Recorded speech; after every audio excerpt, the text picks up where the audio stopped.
জয় না আসা পর্যন্ত কেন্দ্রের বিরুদ্ধে লড়াই চলবে। ফেসবুকে কড়া বার্তা দিলেন মুখ্যমন্ত্রী মমতা বন্দ্যোপাধ্যায়। মুখ্যমন্ত্রী লেখেন, নবান্নে একটি সাংবাদিক বৈঠক করেছি, সেখানে এমন কয়েকটি বিষয় উল্লেখ করেছি যেখানে আমার দ্রুত নজর দেওয়া প্রয়োজন। মমতা বন্দ্যোপাধ্যায় আরও লিখেছেন, বাংলার মানুষ আমার সম্পদ, আমি সবসময় তাদের ভালো থাকাকে অগ্রাধিকার দিয়েছি, তাদের জন্য কাজ করেছি, ভবিষ্যতে আরও কঠোর পরিশ্রম করতে চাই। কোনো মানুষ যাতে তার জীবনযাপনের অধিকার থেকে বঞ্চিত না হয় সেদিকে খেয়াল রাখবো। কেন্দ্রীয় সরকারের উদাসীনতায় এ রাজ্যের মানুষ সীমাহীন কষ্ট ভোগ করছেন। কেন্দ্রের প্রতিহিংসামূলক রাজনীতি নিরপরাধ মানুষকে দুর্দশার মুখে ঠেলে দিচ্ছে।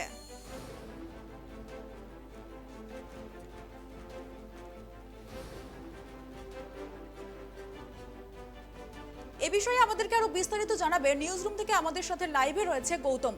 গৌতম, মুখ্যমন্ত্রী নবান্নের বৈঠকের পর আজ ফেসবুকে একটা কড়া বার্তা দিয়েছেন, একটু বিস্তারিত জানাও। দেখো তৃপ্তি, প্রথমেই তোমাকে যেটা বলবো যে বর্তমানে এই যে কর্ণাটক বিধানসভার যে ফলাফল ঘোষণা হলো, যেখানে কংগ্রেস জয়লাভ করেছে, সেই হিসাব মতো কিন্তু এই মুহূর্তে দেশের 15টি রাজ্যে বিজেপিহীন, অর্থাৎ বিজেপি ক্ষমতায় নেই। মানে যেখানে সারা দেশের প্রায় সবকটি রাজ্যের, বাংলা ছাড়া সবকটি রাজ্যে বিজেপি ছিল, সেখানটায় আজকের দিনে দাঁড়িয়ে কিন্তু 15টি রাজ্যে বিজেপি নেই এবং বিপুল ভোটে জয়লাভ করেছে কংগ্রেস এবং আঞ্চলিক দলগুলো ক্ষমতায় রয়েছে বিভিন্ন রাজ্যে, যেমন এই রাজ্যে তৃণমূল কংগ্রেস। এবং এরপরেই কিন্তু দেখা গেল মমতা বন্দ্যোপাধ্যায় মুখ্যমন্ত্রী রাজ্যের, তিনি আরেকটি কথা বার্তা দিয়েছেন, সেটা হচ্ছে যে এই কদিন কিন্তু তিনি কংগ্রেস প্রসঙ্গে, কংগ্রেস দল প্রসঙ্গে নীরব ছিলেন।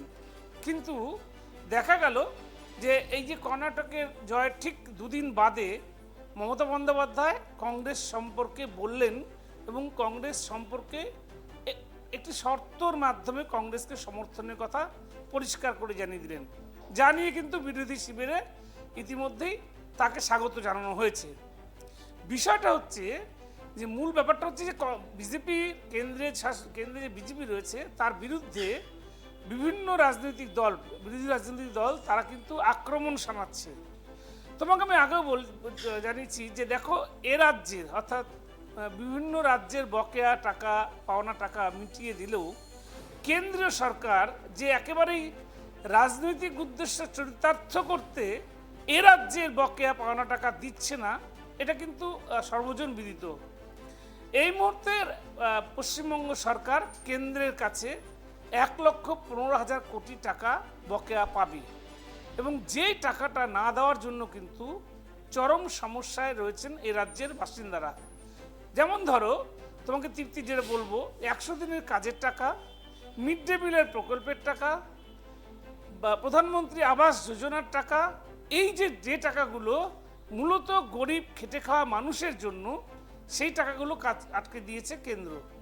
100 দিনের টাকা, অর্থাৎ 100 দিনের জব কার্ড হোল্ডারদের দিয়ে কেন্দ্র সরকারের একটা প্রকল্প, যে প্রকল্পে লক্ষ লক্ষ কোটি টাকা কিন্তু বকেয়া পড়ে রয়েছে, যার ফলে এই বাংলার গ্রামগঞ্জের খেটে খাওয়া মানুষ যারা জব কার্ড হোল্ডার, কাজ করে দিন আনে দিন খায়, তারা কাজ করেও মজুরি পায়নি, ফলে চরম দুর্দশার মধ্যে তাদের দিন কাটছে। মুখ্যমন্ত্রী মমতা বন্দ্যোপাধ্যায় এ রাজ্যের একেবারে দরিদ্র, নিম্নবিত্ত ও মধ্যবিত্তের জন্য কিন্তু অনেক প্রকল্প চালু করেছেন। তুমি জানো তৃপ্তি, প্রায় 64টা প্রকল্প, জনমুখী প্রকল্প এ রাজ্যে চলে এবং যার 80% টাকাই কিন্তু রাজ্য সরকারের।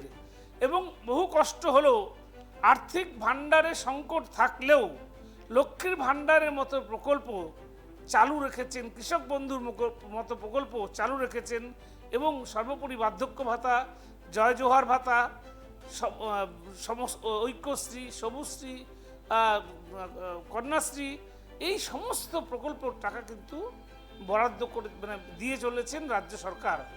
এবং রাজ্য সরকারের ভাড়ারে সত্যি খুবই সংকট, কিন্তু তাকে তার জনমুখী প্রকল্পগুলো রাজ্যের মানুষের স্বার্থে চালাতে হবে এবং তিনি বলেছেন পাশে থাকবেন। তিনি ফেসবুকে যেটা পোস্ট করেছেন যে জয় না আসা পর্যন্ত তাদের লড়াই জারি থাকবে, অর্থাৎ জয় না আসা পর্যন্ত।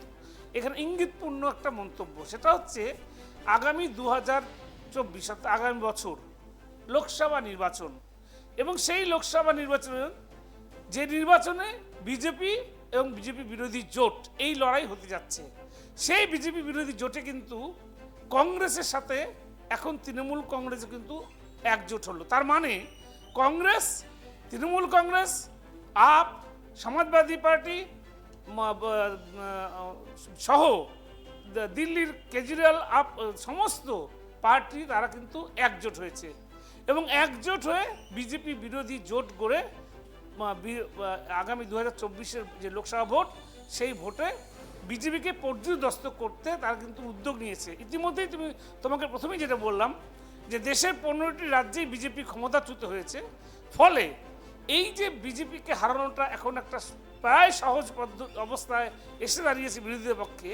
সেক্ষেত্রে একজোট হয়ে এই লড়াই করার জন্য, এই লড়াই করার বার্তা তিনি দিয়েছেন, অর্থাৎ জয় না আসা পর্যন্ত, অর্থাৎ বিরোধীদের জয়, বিজেপিকে সরিয়ে কেন্দ্র থেকে বিরোধীদের জয় না আসা পর্যন্ত এই লড়াই জারি থাকবে। অর্থাৎ এই আন্দোলন যে কী আন্দোলন, সেই আন্দোলন হচ্ছে যে বকেয়া পাওনা টাকার আন্দোলন। তোমাকে আবারও বলি তৃপ্তি, একটা দুটো টাকা নয়, 1,15,000 কোটি টাকা রাজ্য সরকার পাবে দিল্লির কাছে।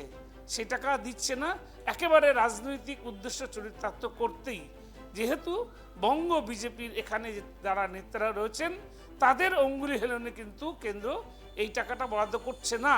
তুমি জানো যে অভিষেক বন্দ্যোপাধ্যায় সহ বিভিন্ন সাংসদরা, রাজ্যের তৃণমূল সাংসদরা, তারা দিল্লিতে গিয়ে গ্রামোন্নয়ন পঞ্চায়েত দপ্তরে তারা ডেপুটেশন দিয়েছিলেন, এবং তাদের যে সচিব তাদেরকে কথা দিয়েছিলেন যে 15 দিন বা 1 মাসের মধ্যেই টাকাটা পাঠিয়ে দেবেন, কিন্তু দেখা যাচ্ছে তারপরও কোনো রকম হেলদোল নেই। যার ফলে এই বকেয়া টাকা পাওনার দাবিতে আন্দোলন আরও তীব্রতর করতে এবং জনমানসে এই আন্দোলনকে ছড়িয়ে দিতেই কিন্তু মুখ্যমন্ত্রী মমতা বন্দ্যোপাধ্যায় এই ফেসবুক বার্তা। তৃপ্তি, ধন্যবাদ গৌতম এই বিষয়ে আমাদেরকে বিস্তারিত জানানোর জন্য। তো আবারও জানিয়ে রাখি, মুখ্যমন্ত্রী মমতা বন্দ্যোপাধ্যায় ফেসবুকে কড়া বার্তা দিয়েছেন যে জয় না আসা পর্যন্ত কেন্দ্রের বিরুদ্ধে লড়াই জারি থাকবে। গতকালের নবান্ন বৈঠকের পর আজকের এই মুখ্যমন্ত্রীর ফেসবুক পোস্ট পঞ্চায়েত নির্বাচনের আগে যা অনেকটাই প্রশ্নের মুখে ঠেলে দিচ্ছে বিরোধীদের।